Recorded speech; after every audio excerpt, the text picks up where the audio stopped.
Welcome to the herd and thanks for listening. If you enjoy this sodcast, please like it, share it, give it a good rating, and follow, and help more people find their way into the ruminati herd. If you have suggestions for improvements, please let me know. Howdy, everybody. Welcome to this episode of the Meet Your Herdmates sodcast. Pleased today to be joined by a colleague from Brazil. Tangri, thank you so much for joining us. Thank you, Peter. I'm very honored to be here with you. It's a big challenge, but I'm very honored. Thank you so much. Tangri, you were the person that allowed me the honor of getting to Mato Grosso, and was that 2018, I think? Yes. Here we go. Yeah. There it is. Oh my God. I still can't read Portuguese. And so you work and live in the state of Paraná. Yes. You are professor at the Paraná University. It's the Federal University of... Technological Federal University of Technological. Okay. My university is technological, okay? So as opposed to... Yes, there are two. Paraná, Federal University of Paraná and the Technological University of Paraná. Okay. Well, that's interesting. That's separation. But yeah. So where in Brazil is Paraná? Paraná is the south region. Okay, you have been in the central-west, Mato Grosso, and the Paraná is the south region. From south to north is the third state. Okay. And I need to remember that as you go south in Brazil, the climate gets more moderate, less tropical. And subtropical, Peter. Okay. But by the time you get to the very southern state, are you or is it, you've been to the United States, you spent some time in North Carolina. Yes. Is that kind of what it's like when you get to the very southern state, or is it still more like Florida? More like Florida, Peter, more like Florida. We have some snow in high altitude, okay? But it's very rarely. For example, even in south, snow is rarely. You have frozen by morning, but not frost. Snow. Frost, yes. Please, sorry. No. So the natural ecosystem of the part of Brazil that you live in is what? We have before we have Atlantic forest, okay? We have Atlantic forest. Yes, we have a lot of forest, and also we have savanna. Okay, I can say like savanna maybe for you, grassland, range grassland. Okay, Peter. Yes. Mainly in Rio Grande do Sul, the first state in the south. We have a big area with rangeland. With savannas like that, pasture. But my state was forest, some part with this kind of grazing, okay, pasture. And then after the colonization, almost all areas are in agriculture. And part of are in pasture, but you have a big problem in Paraná state with degraded pasture, Peter. In agriculture, I think Paraná is a good state. We have a good practice. Before it was better, now it's not so good, but in pasture, we have a lot of problems with degraded pastures here in Paraná. Okay. How long has that part of Brazil been settled and in agriculture? I think in 70 last century, okay? 70, okay, for you? Yep. Start soybean. So we start crop soybean, and we start goes to the west part of my state. Before we are in the littoral, okay? And then we are going in 17, start the soybean in our... Okay, 1970s, the soybeans come in. And we start to do like that. Okay. So not a very old agricultural area. No. For Brazil, we can say that comes after, for example, coffee, Paraná. I can say with perennials, we start with coffee, North Paraná. That is coffee. Coffee, okay. It's we have more tropical characteristics, North Paraná. Then after comes soybean. So it's not so old, really. Okay. But it's interesting, Peter, because in 1770s and even 80s, before we start to use cerrado, savanna, where you have been, we bring a lot of food from other countries. We import food. Okay? So since then, we pass from bring foods to export foods. Soybeans. It's not so good, but it's a differential. So it changes a lot of things. Yeah, it's the country's development. And at the same time, I know that you and I share an interest in human nutrition.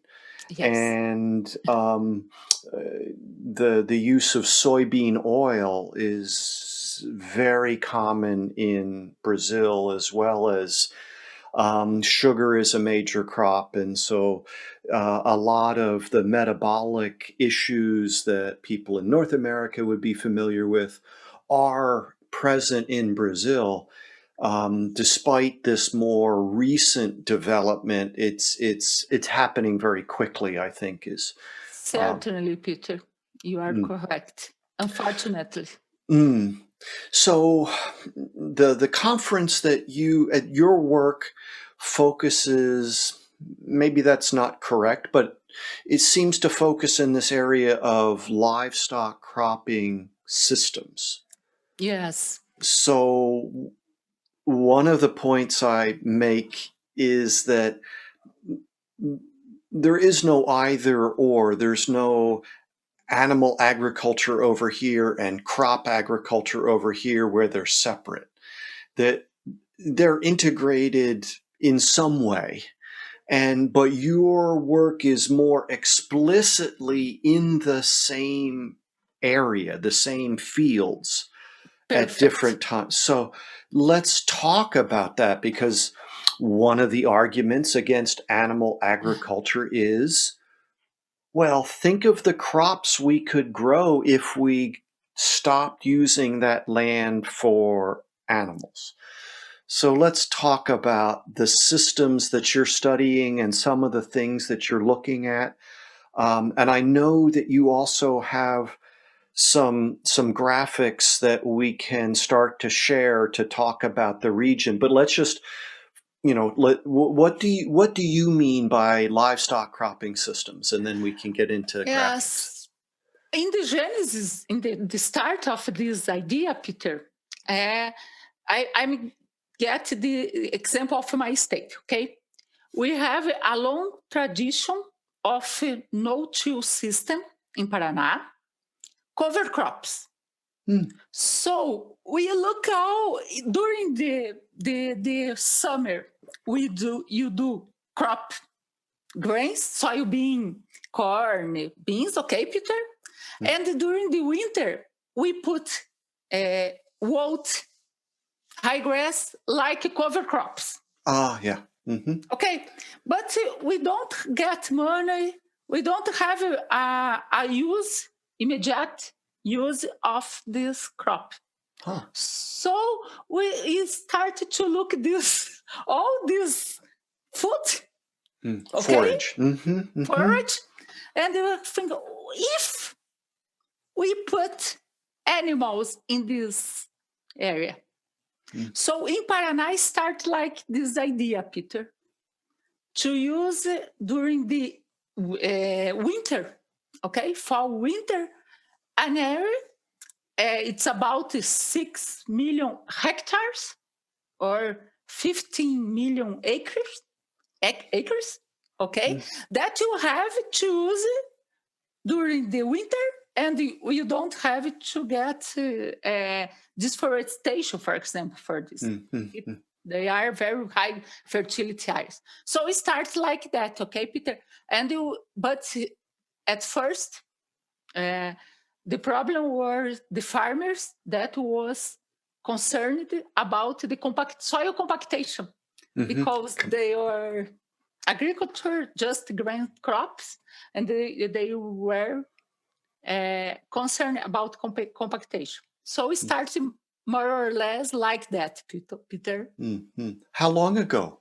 How long have you been? I started this in 20,000 years. 2000. Okay? Yes.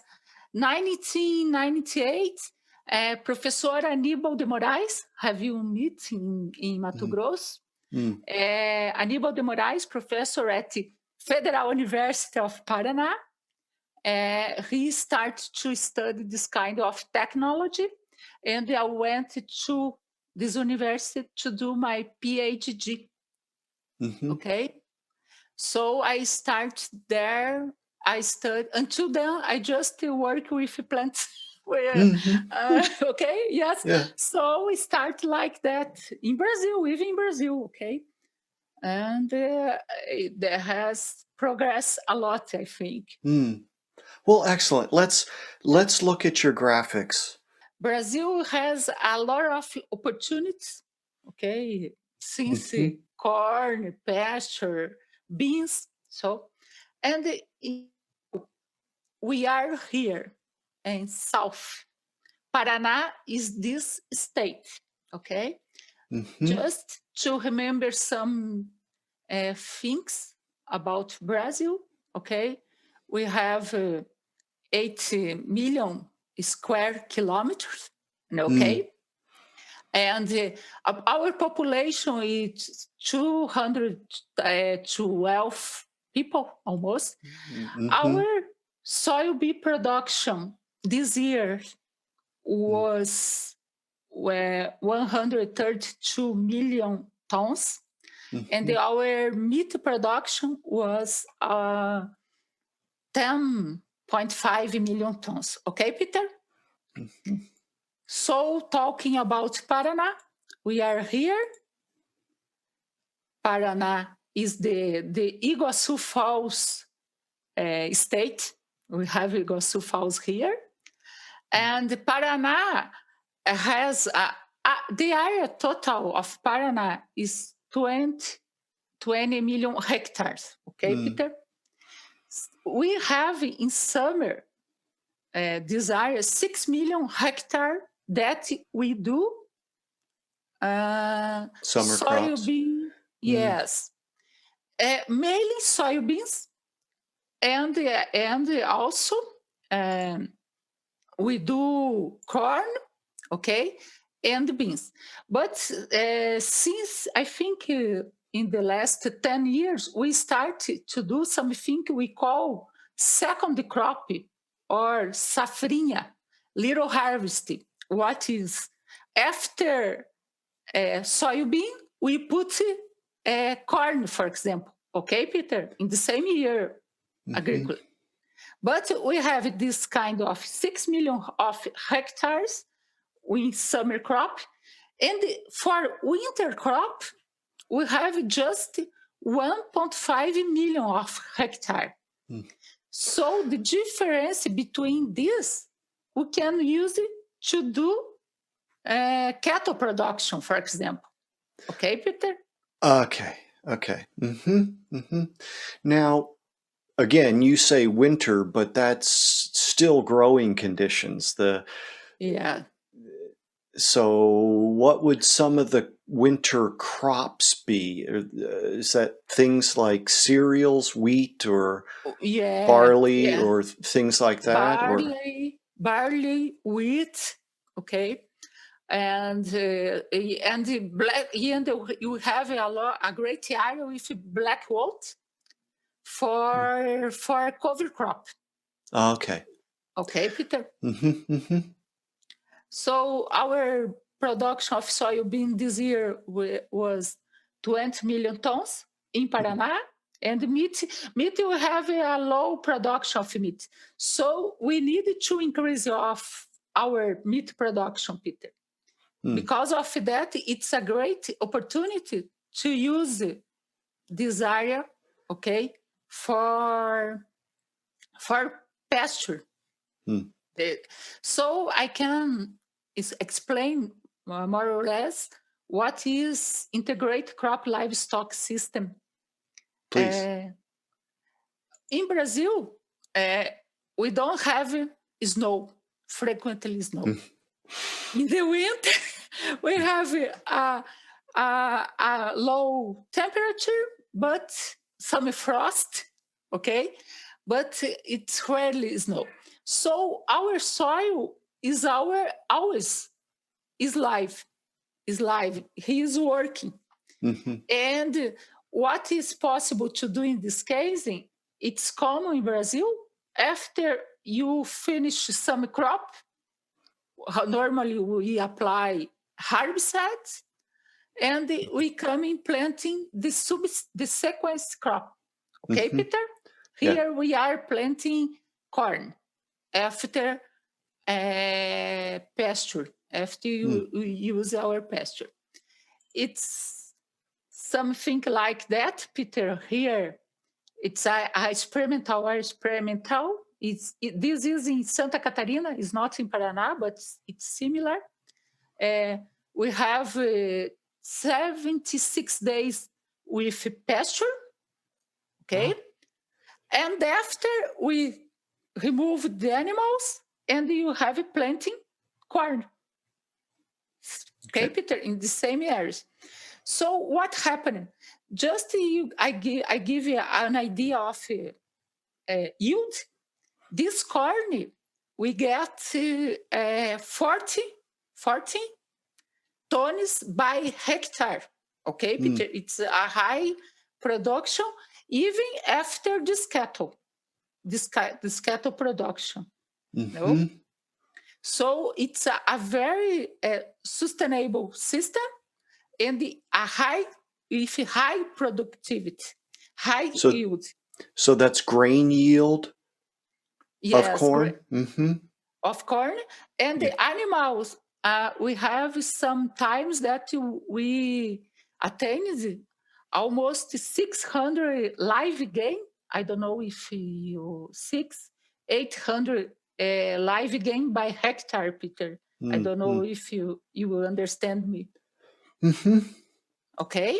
So these animals, are most of the cattle in that region weaned animals that are brought from somewhere else? The cow-calf operation is some other region, and the animals come in, graze a short time, and then go for harvest, or what? Sometimes to finish this cattle, Peter, we need to put them in calf operation. Okay, Peter? To get fat, more fat. Sometimes we are finished here. The cattle that came to grow in this pasture comes normally from regions in pasture also. Okay, Peter? So the most part of the time, our cattle are in pasture. that are a very sustainable system, no? A very conservationist system. Okay, Peter? So it's most like that. Okay. For sure, we believe in Brazil that this kind of exploration, crop livestock systems can assure our food for Brazil. You know, we have a lot of poverty in Brazil, Peter. So we have problems with nutrition.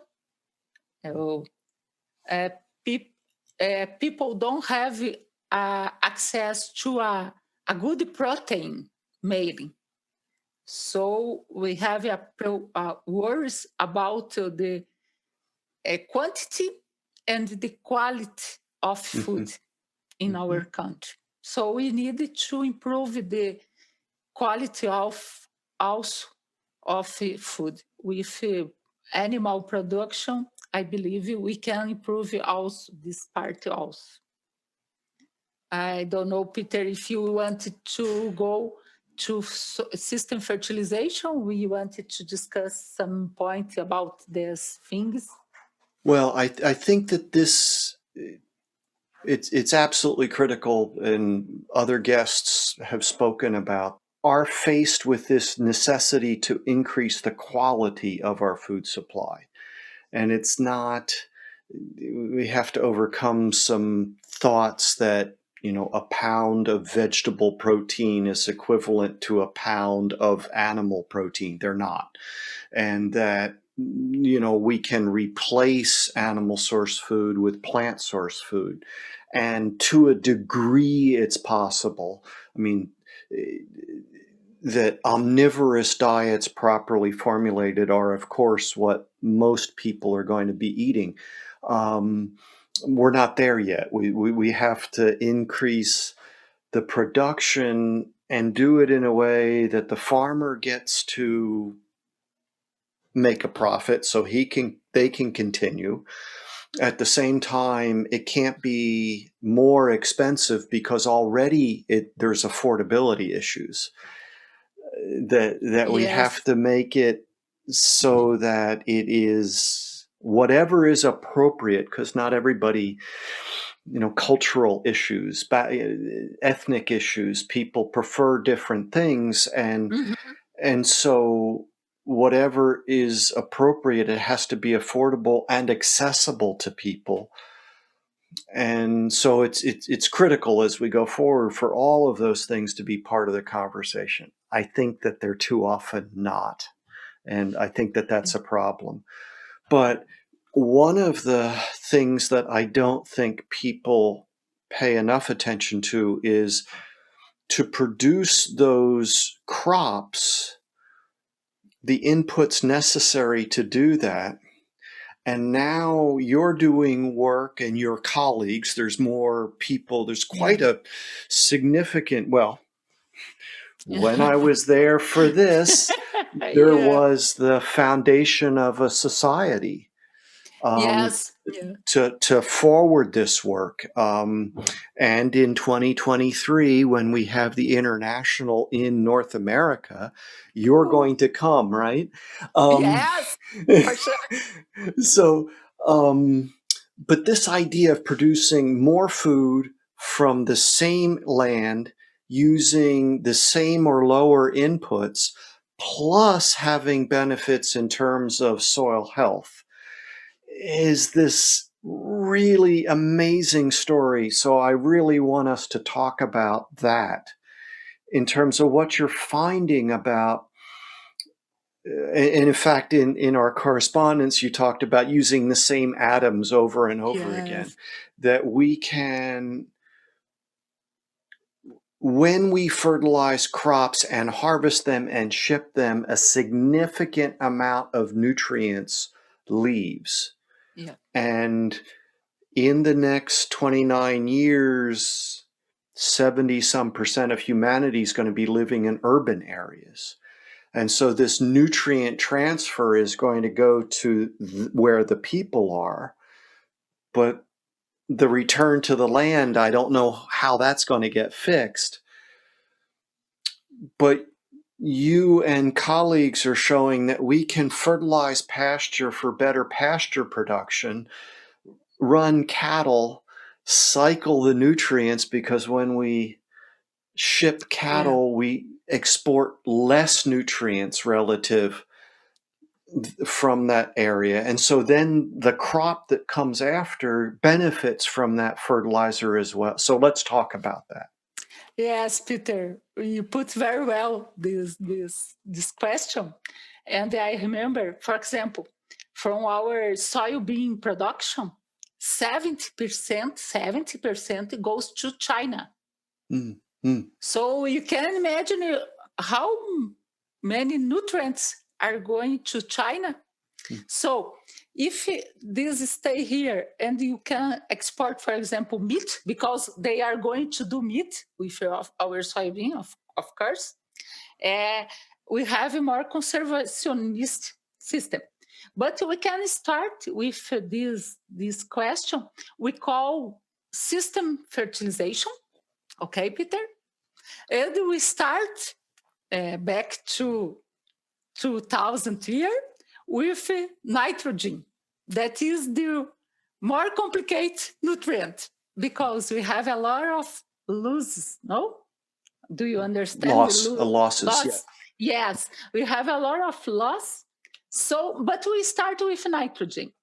So we start with, as we start to think about the black oat that we have, like crops that we could do the meat production, we start also to think that the nitrogen that I put here to my animals in the pasture, they will come to the plant, the animals are going to eat them. Then after, these animals are going to put again in the system by the residue, okay? Urine, no? And Yes. after, this causes increases in nitrate of soil, the microbiology increase, and you have more nutrient cycle. And also you have low carbon nitrogen relation because I put the nitrogen here, and I have more vegetal residue. So all this thing goes to corn. So you have more any uptake, potassium. We improve the nutritional index of this corn, okay? And after we have a great grain production, without we even put nitrogen in corn. We have just put 200 kilo of N by hectare here in pasture, Peter. And you have done cattle, and you have planting corn without nitrogen, side dress nitrogen, okay, Peter? And you get a yield like that, like 12 tons by hectare of grains, okay, Peter? So we have a big, if we don't put nitrogen in this pasture, for example, we don't have a lot of animals as we can have here because we increase the plant production with nitrogen, okay? We have less animal residue. Our carbon-nitrogen relation is great. We have less residue vegetable, and we also have less nitrate, less microbiology, less nutrient cycle. So we start studying this kind of thing, Peter. And we have arrived at a good conclusion, I think. For example, in nowadays, I can say that we have farmers. We have I think we have meet Lajinsk in Mato Grosso.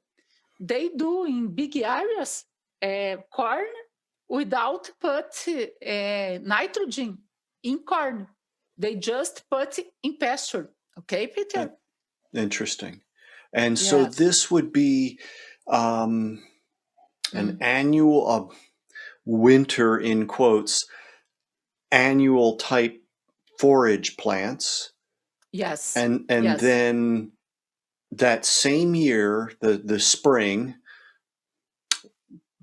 no-till planting the corn, you would kill the pasture plants, and no additional fertilizer to what you put on for the forage. So you've increased the beef production. Yes. And you get high corn yields without additional fertilizer. Yes, Peter. Now that corn yield is, so if the typical pattern was to only fertilize the corn, okay, how do the yields compare? Yes, if I think in Paraná average yields, okay, corn yields, Peter, I think in Paraná with nitrogen put in corn, it's 7, 8 tons by hectare, okay? So we are over the average yield in Paraná. And Paraná has the highest, I think, corn yields in Brazil. So got to get my head around this. You, by shifting, as you say, the system fertilization, by fertilizing the pasture, you increase the meat production. You also increase the corn production, but you don't fertilize the corn. Yeah. So you're getting far bigger return from that input, which is expensive. Nitrogen is not cheap. I don't know. Oh, for us, it's very, very, because of the dollar. Our nitrogen is in dollar, okay, Peter? And $1 for us now is R$ 6, so it's absurd. So you are sure, you have a reason. And then in addition to that, there's the improvement of the soil as well. Yes. So that's that fourth win that I mentioned earlier, that because your soils never freeze, never get that cold for that long, organic matter can continue to be broken down. You could have leaching if there wasn't growing plants there to take up those nutrients like nitrogen as nitrate or others that would leach through the profile. And so you're, in so many ways, this is an improved management system that has application across a broad part of the world. Yes. I think, Peter, I don't know, I ask to me if in kind of temperate climate like you in United States, for example, if we can use the nitrogen that I put in some crop to subsequent crop because of the snow, I don't know.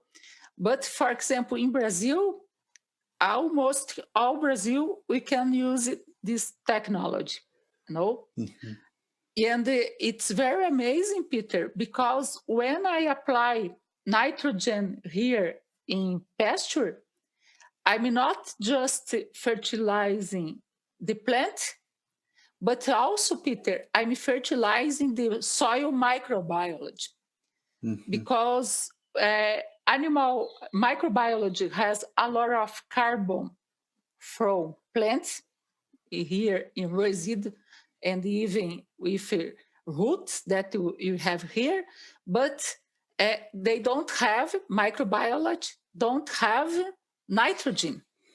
So they can access the carbon because they don't have nitrogen.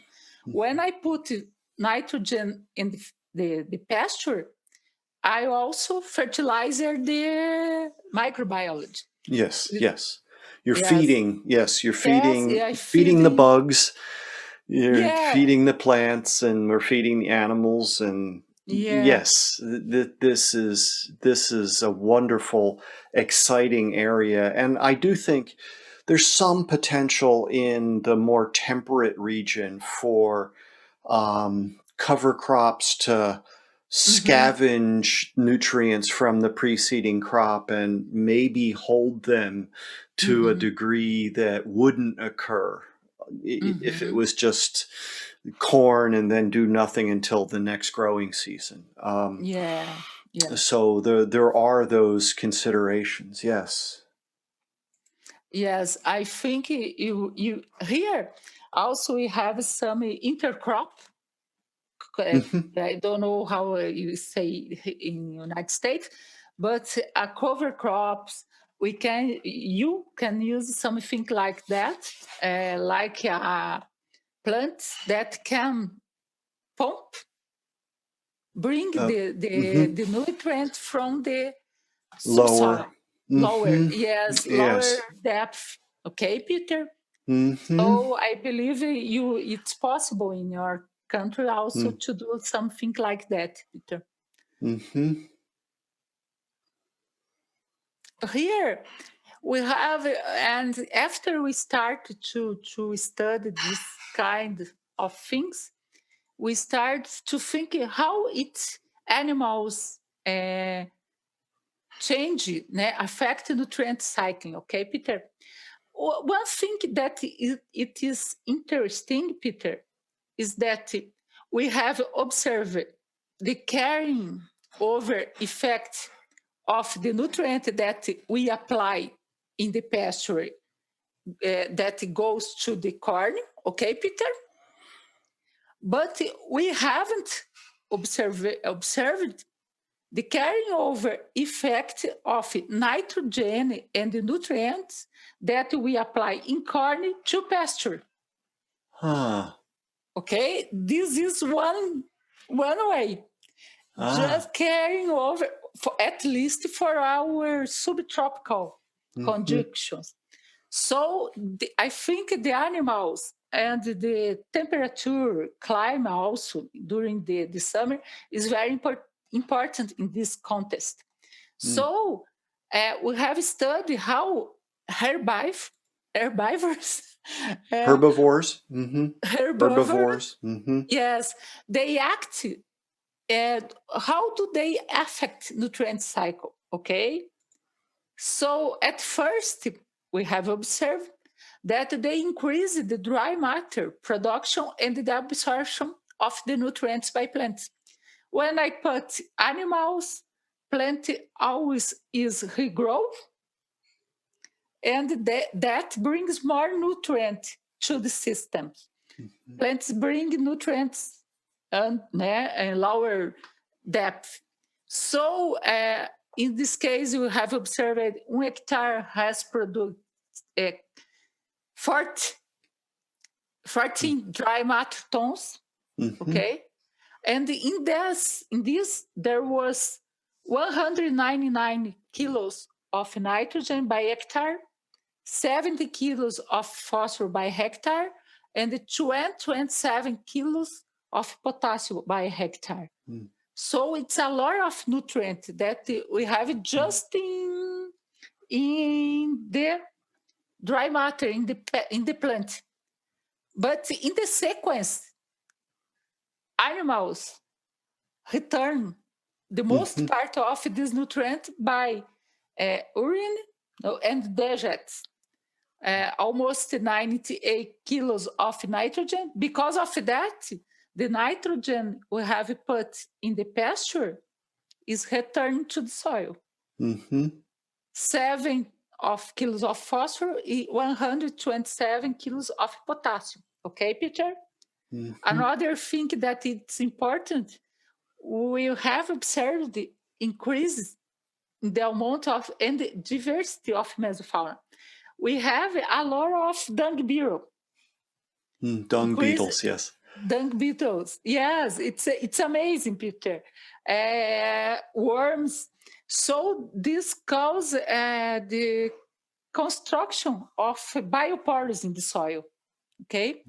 And this can bring a lot of good characteristic for soil structure, health soil.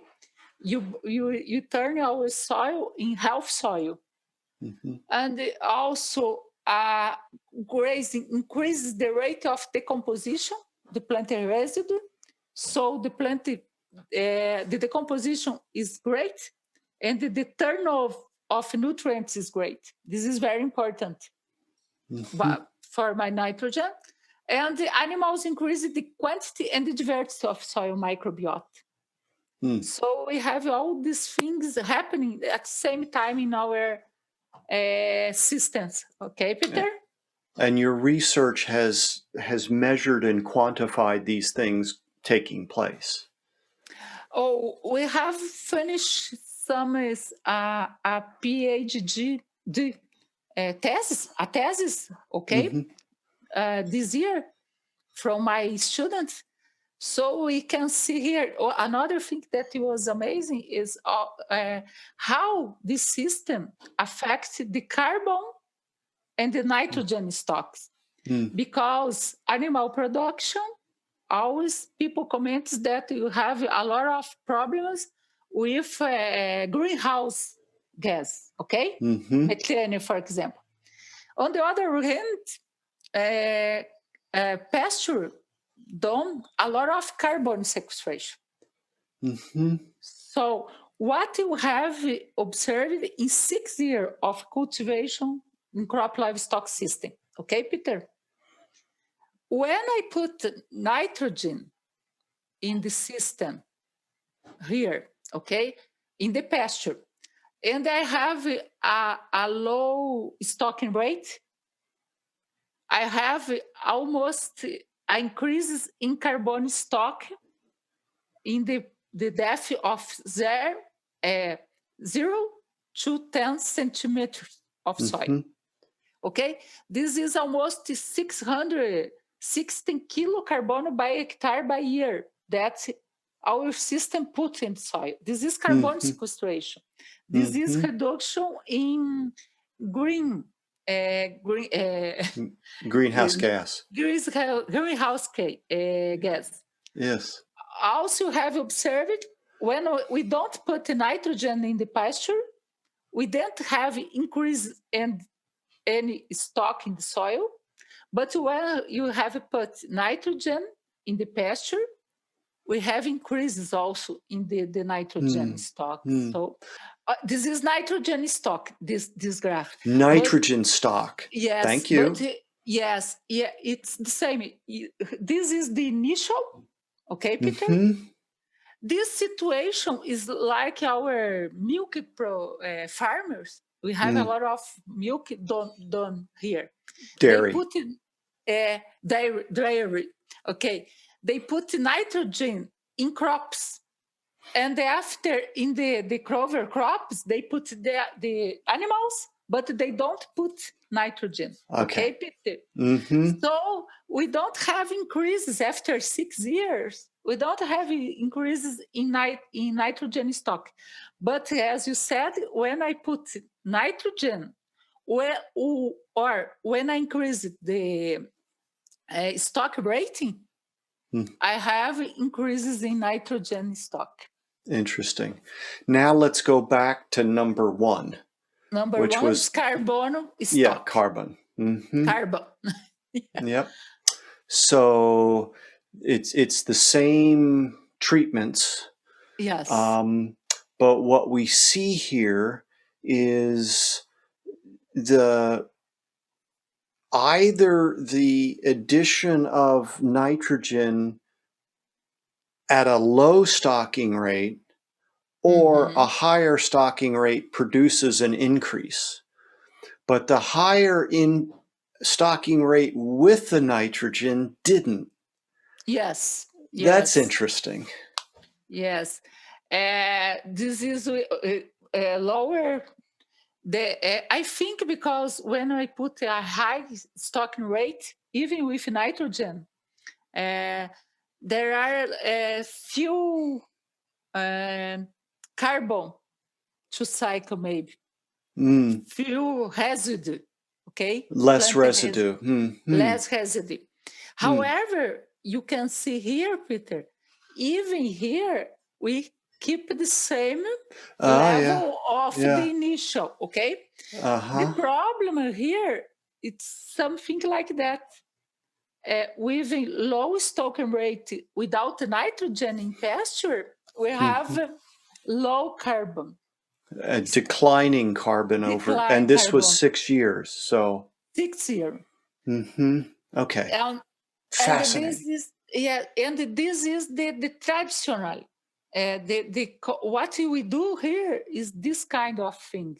When we put nitrogen, for example, in the corn, and we don't put nitrogen in the pasture. Okay, Peter? When we do crop livestock systems. So I think it's a big problem. We have to change also this kind of thing. The thinking, the thinking, mindset, yes, of the farmers. But fascinating. As we talk about, Peter, alimentation, nutrition, how it's difficult to change the things about that plant is a good source of protein, for example. No, Peter? This kind of thing of nitrogen system fertilization, it's very complicated to pass our farms also.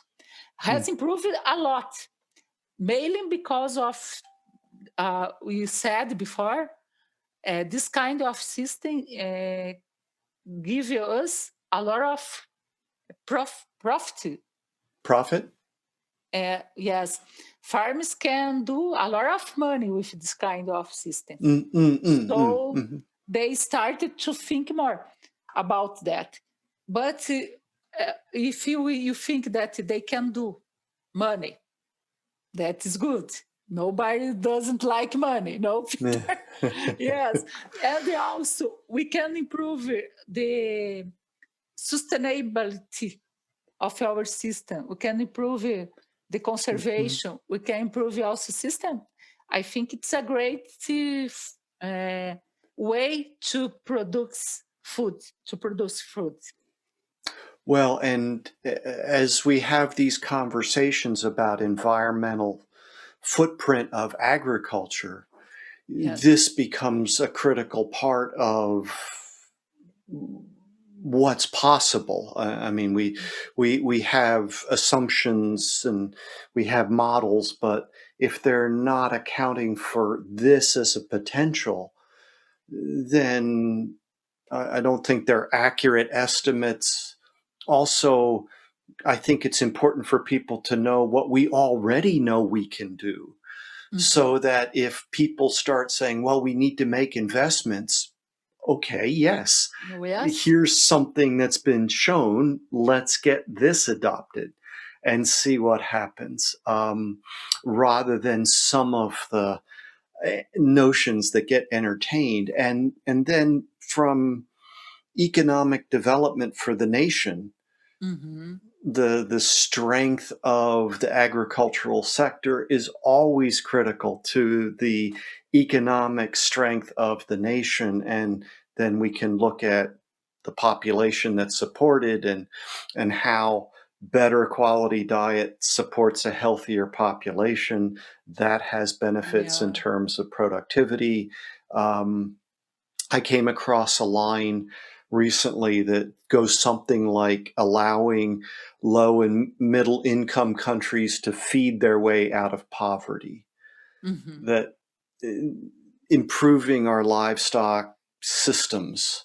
Yes. And again, having them so critically integrated is in some parts of the world, we're still talking about pastoral systems that, and maybe they'll always be, but when we have the option to be producing crops, agronomic crops, we maybe need to say, let's not be too anxious to get the animals out of the picture, because they're doing something essential in the soil, the use of the resources, improving yield, all these concerns that we have that I think we've kind of missed as we got more specialized and separated, and certainly in North America. Here also, Peter, also Mm-hmm. we have separated the crops and the animals. So, yes, it was impressive when I saw systems that started with corn being, well, let's see. One of the systems was corn being planted with brachiaria. Yeah, it's amazing. In like January, and then harvested in June, and then the grass allowed to grow until September, when they no-tilled soybeans in, and then they'd harvest the soybeans in December or January and start the process over again. Yes. And at that point, they didn't have any animals on the grass. They were just using the grass as cover to put organic matter into the soil, scavenge some nutrients for the next round. And my colleagues from Barrenbroek, Brazil, took me to see this. So it's for me, it's fascinating. For me, it's very encouraging. And I trust that other people find, well, maybe they don't, and okay, whatever. But I just think this is a really good message that I want to encourage you in the work that you're doing, your students, your colleagues, and look forward to learning more about it, frankly, and trying to communicate some of that. Where could people learn more about the work that you're doing, and is it available for non-Portuguese speakers or readers? We have some papers that you have done, okay, Peter? Others are going to publish briefly, okay? I send it to you some list, then you can put maybe in the YouTube. And also I have some channels, Instagram. Yes, Facebook. I have I can pass to you also. Please. I start to write in English, trying. Sorry about my English, by the way. Sorry. Far better than my Portuguese. You have no reason to apologize. Sorry, but I try to start to write in English also, because also I have learned a lot with United States. When I have been in North Carolina with Dr. Franzllubers. Yes. And with you, I have learned a lot. So I think it's important, this kind of change of relation that you can have, Peter. So I'm trying to improve my English and publish in English also, Peter. Well, and good luck to you with that. And also, I would like to invite you to give us some lecture. Can be about the situation in environment with animal production, but also about low carb, to our post-graduation course. Yes, for our student. I think it's precious, Peter. Well, I'm more than happy to do that. Thank you. Yes, so we'll set that up, because I just I want to encourage students to pursue careers in forage and ruminant animal agriculture. I'm absolutely convinced it's what we have to improve in order to meet our development goals. So yes, please, I'd be happy to. Yes, we are going to settle. Perfect. Before I let you go, and let's see, what time is it there now? It's 6:12. For me, oh, it's 6:12. you need to go find some barbecue somewhere, some Oh, meat cooked over fire. yeah. If you have any questions for me, I'd be happy to answer them or try. And if not, again, just thank you for your time. Thank you a lot, Peter. I think the first question that I had, it's about your invitation to talk with us, okay? And also maybe some students want to talk with you, maybe to get some information. So if I can pass your contact, your channel, I would be grateful. Oh, absolutely. Please share my email with them. I'm happy to correspond. Okay. Yeah, it's an honor. Thank you. And we are waiting you here again in Paraná now. We Yes, need yes, to bring no, you not Mato in Grosso anymore. Paraná No, no, now, no, no, no. Paraná.